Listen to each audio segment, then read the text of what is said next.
Pura-pura lumpuh. Episode 7, malam pertama.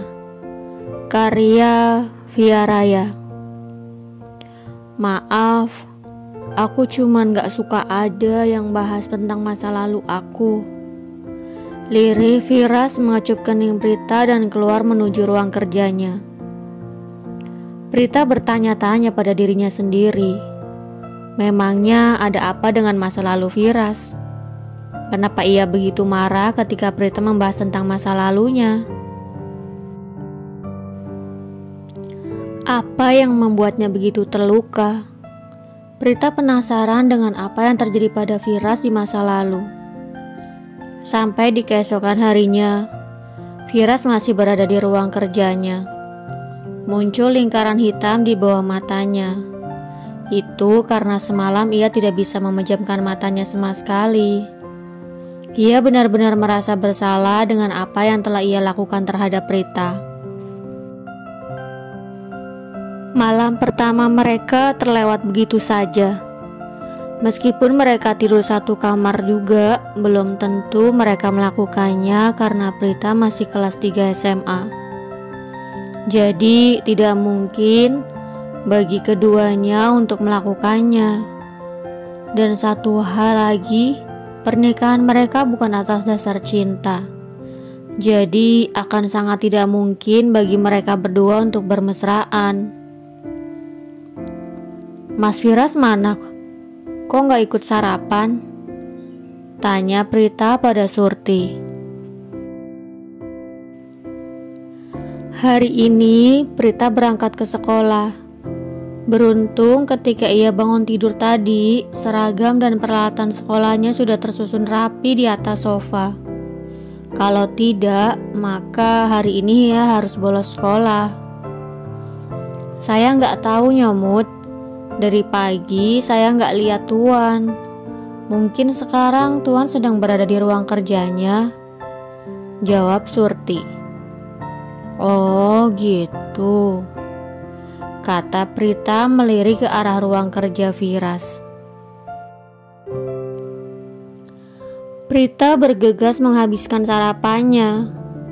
Ia berencana menghampiri Firas untuk meminta ongkos dan uang jajan. Tidak lupa pula untuk berpamitan. Akan tetapi ia bingung, apakah ia harus mengetuk pintu dan masuk ke dalam atau langsung berangkat. Ia hanya bisa mondar-mandir di depan pintu kebingungan.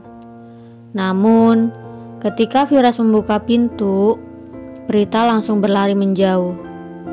Ia berpura-pura sedang mengecek debu di vas bunga. Kamu ngapain di situ?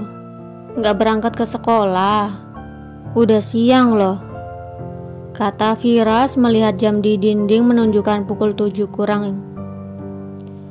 Iya om, tapi aku belum dikasih ongkos sama uang jajan. Kan aku gak bawa sepeda, sahut Prita pelan sambil melirik ke arah Firas. Namun ketika Firas menatapnya, ia langsung menunduk. Kamu tunggu sebentar, aku mau ke kamar dulu. Nanti biar aku antar ke sekolah, kata Firas berencana untuk mencuci muka dan sikat gigi. Tapi om, sahut Prita terputus. Firas tidak menghiraukan ucapan Prita. Ia masuk ke dalam kamar dalam keadaan lelah. Setelah keluar, ia terlihat sangat segar. Di tangan kirinya, ia menggenggam dompet dan di tangan kanannya menggenggam kunci mobil. Ia membuka dompetnya dan menyerahkan beberapa uang ratusan ribu pada Prita. Ini, kata Firas sambil menyerahkan beberapa lembar uang kertas berwarna merah. Ini, sahut Prita sambil mengulurkan tangannya. Kenapa, kurang? Tanya Firas menyerahkan beberapa lembar lagi. Enggak, maksud aku, sahut Prita terbata. Terus apa? Tanya Firas menyerahkan beberapa lembar lagi. Bukan om, ini terlalu banyak. Aku biasa dikasih ongkos sama uang jajan 20.000 sama bapak. Ini terlalu banyak. Sahut Prita mengembalikan 7 lembar uang kertas berwarna merah itu pada Firas. Oh gitu. Ya udah, ntar kalau ada keperluan apa-apa di sekolah, kamu bilang aja sama aku ya. Kata Firas meminta Prita agar memberitahunya jika Prita ada kebutuhan di sekolah. Ya udah ayo, udah siang ntar kamu malah telat lagi. Ajak Firas menarik tangan Prita. Mendengar kata terlambat membuat Prita mengingat Pak Irsyad. Karena hari ini dan di jam pertama adalah pelajaran bahasa Inggris. Setiap hari Senin ia akan selalu sengaja terlambat demi bertemu dengan Pak Irsyad di ruangannya. Tapi rasa-rasanya Prita tidak memiliki semangat lagi. Mungkin hari ini adalah hari terakhirnya terlambat datang ke sekolah. Kamu masih marah sama aku? Firas melihat Prita terdiam. Karena tidak mendapat jawaban, Firas menyentuh bahu Prita. Kenapa Om? Om Firas ngomong sama aku. Tanya Prita terkejut menunjuk ke arah hidungnya. Aku tanya, kamu masih marah gak sama aku? Tanya Firas lagi. Enggak kok, aku cuma lagi mikirin sesuatu aja. Balas Prita menggeleng mantap. Ia memang sudah tidak marah lagi semenjak Firas mengobati lukanya semalam. Dan sekarang ia sedang memikirkan Pak Irsyad si pujaan hati. Kamu mikirin apa? Kalau butuh sesuatu, bilang sama aku. Tanya Firas penasaran. Prita menghela nafas kasar dan menjawab. Hari ini adalah hari langgananku terlambat ke sekolah, Om. Loh, emangnya ada hari kayak gitu? Tanya Firas mengerjapkan matanya. Ada, padahal aku udah nikah tapi masih keingetan dia aja. Sahut Prita menunduk. Hati Firas terasa diremas-remas mendengar penuturan Prita. Tapi dia siapa? Tanya Firas dalam hati. Firas terlalu memikirkan siapa dia yang dimaksud oleh Prita hingga ia tidak sadar sudah melewati gerbang sekolah beberapa meter. Om berhenti. Ya, Om Firas, ini kelewatan jauh. Om Firas gimana sih? Udah tahu aku telat, tapi malah dibikin tambah telat.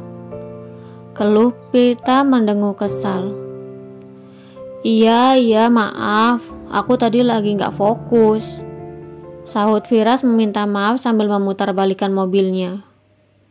Kalau lagi nyetir mobil itu harus fokus Om, gak boleh mikirin hal-hal yang bisa menimbulkan kecelakaan. Kata Prita mengingatkan. Firas mulai bertanya-tanya siapa Irsyad yang Prita maksud.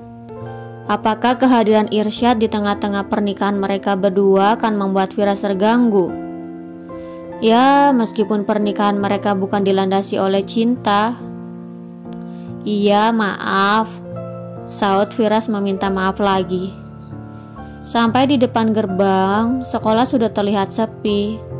Waktu menunjukkan pukul 7:20. Prita bergegas mengecup punggung tangan Firas dan turun. Ia berdiri di depan gerbang meminta Pak Bambang agar membuka pintu gerbang untuknya. Namun Pak Bambang menolak karena mendapat mandat dari Pak Irsyad. Ayolah Pak Bambang, Prita mohon buka pintu gerbangnya ya. Kata Prita memohon dengan kedua tangannya memegangi besi pintu gerbang. Gak bisa Neng Prita, tadi pagi Pak Irsyad udah mewanti-wanti saya agar tidak membukakan gerbang untuk Neng Prita. Sahut Pak Bambang menjalankan perintah yang diberikan oleh Pak Irsyad. Melihat Prita yang nampak putus asa membuat Firas tidak tega.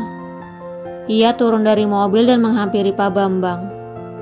Pagi Pak, bisa tolong izinkan Prita masuk? Masalah setelah ini biar saya yang urus. Kata Firas tegas menunjukkan kewibawaannya. Pak Bambang menoleh ke asal suara. Ia terlihat seperti orang yang sedang menatap cahaya matahari, silau dan benar-benar menyilaukan. Firas terlihat seperti matahari terbit yang sangat menyilaukan mata. Maaf Pak, tapi saya tidak berani karena Pak Irsyad yang memberi saya perintah. Ini juga karena kesalahan Neng Prita yang selalu terlambat di hari yang sama dan di pelajaran yang sama. Terang Pak Bambang. Mendengar perkataan Pak Bambang membuat Firas berpikir, apakah dia yang Prita maksud adalah Pak Irsyad? Gak apa-apa, biar saya yang tanggung jawab, kata Firas meyakinkan. Baiklah. Pak Bambang menyerah dan membukakan pintu gerbang. Prita mengangguk menatap Firas dan bergegas masuk ke dalam. Firas menatap punggung Prita yang semakin menjauh. Ia penasaran mengenai dia yang Prita maksud. Akhirnya ia memutuskan untuk bertanya pada Pak Bambang. Maaf Pak, saya boleh tanya sesuatu tidak? Kata Firas memulai percakapan. Bersambung. Jangan lupa untuk like, komen, share, subscribe, dan tekan tombol lonceng untuk mendapatkan notifikasi episode selanjutnya. Terima kasih.